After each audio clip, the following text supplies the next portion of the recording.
په همدې اړه جوړه شوې غونډه کې خوستوالي مولوي محمد نبی عمري ویل چې د افغانستان اسلامي امارت د مشرانو په هدایت د خوست لوا پرانستل شو او د دې لوا لپاره ټاکل شوی قومندان هم معرفي شو. ښاغلي عمري زیاته کړه چې د افغانستان اسلامي امارت چارواکي ژمن دي چې یوه داسې اردو رامنځته کړي چې په هغې کې د هر ډول تبعیض پرته د هیوادوالو د امنیت او د خاورې د دفاع وړتیا شتون ولري. دوی به په پوره اسلامي او هیوادنۍ مینه روزل کیږي چې دا د لومړنۍ ډلې د فراغت سندونه ترلاسه کړل. خپل عمرا هم در پسې دي په هر ولی او په هر ولسوال او رئیس پسې چې ته څه کوي، د خلکو سره څه کوي، ځان سره څه کوي، امارت سره څه کوي، دې شیانو ته متوجه شي. د دې به دا معنا نه وي چې دلته د لوا دپاره قومندان او امیر معرفي کېږي، دا نو مفتاد دی په دې لوا کې چې څه کوي.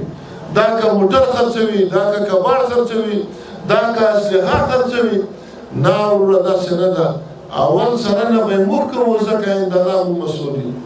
بیا د موږ نه پاس څارنه هم شته، وزیران یې هم کوي، رئیسان یې هم کوي، امیران یې هم کوي. خپل مسؤلیت ته باید متوجه شي، خپلې کړنې وړنې یوازې الله تعالی سره په تعلقاتو باندې به یې جوړه کړي.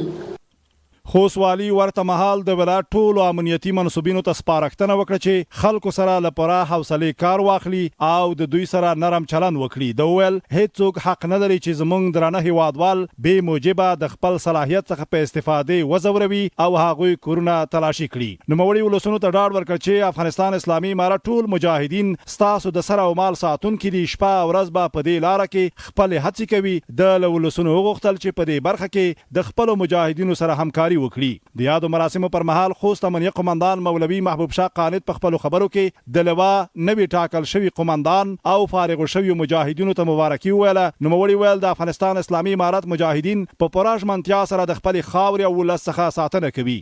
دغه راز د لوا لپاره ټاکل شوي قومندان حافظ عبدالرشید عمري په خپلو خبرو کې د افغانستان اسلامي امارت له مشرانو مننه وکړه چې په نوموړي د دې دروند مسؤلیت باور وکړ. نوموړي خپلو مشرانو او خوست ولسونو ته ډاډ ورکړ چې شپه او ورځ به د خپلې خاورې، دین او ولس ساتنې په برخه کې هڅې کوي او دې برخه کې هر ډول قربانۍ ته آماده دی.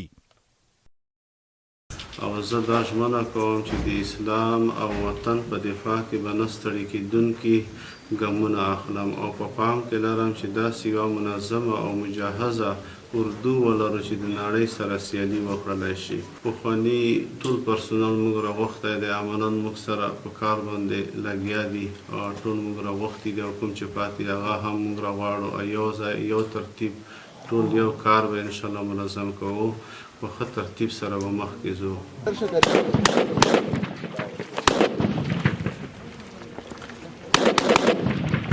احمد شاه ناصري د لوګر ولایت اوسیدونکی یم او مخکې هم د لوا کې دنده ترسره کړی.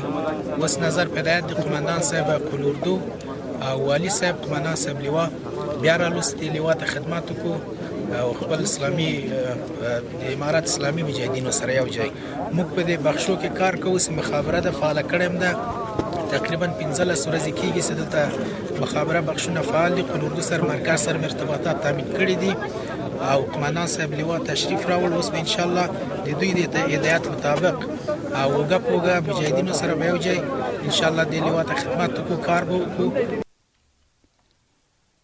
په دې غونډه کې د اداراتو مسؤلینو، ولسوالانو، د ولسوالیو امنیه قومندانانو، د لوا پخوانیو منصوبینو او افسرانو ګډون کړی و. د غونډې په پای کې فارغ شویو مجاهدینو د ناستې ګډونوالو په وړاندې عملی حرکتونو او انداخت نمایش هم وړاندې کړ چې د خلکو د خوښۍ وړ وګرځید.